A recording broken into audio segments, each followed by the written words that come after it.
د افغان انجونو نقاشۍ د نندارتون ښکلا یو په دوه کړې وه. ثانیه وافق افغان انځورګره تازه له کابل څخه هیوسټن ته راکډه شوې ده او وایي په خپلو انځورونو کې د افغانانو د ژوند کیسې رانغښتې چې نړۍ ته د همدې انځورونو له لارې د افغان ښځو د ژوند حال وایي.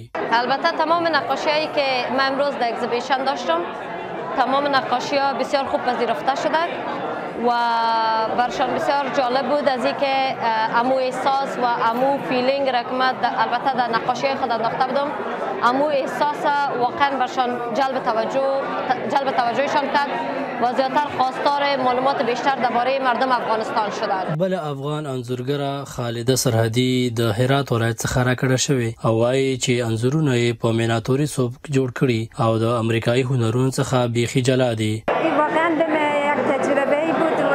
خیلی خوشحالم از اینکه همین بازدید از این مردم از هنرام و از اینکه برای از اینا خیلی تعجب آور بود و با علاقه‌مندی زیاده با هنر افغانی نگاه میکنم. من خیلی خوش شدم و بیشتر هدف من این بود که من این هنر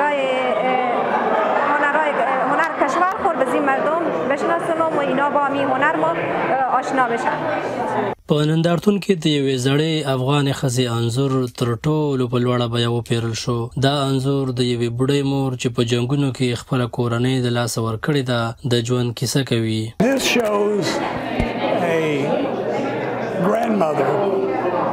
د دې انا ټوله کورنۍ د افغانستان په جنګونو کې وژل شوې ده. په دې انځور کې په سترګو کې خاموشي او غوسه ده.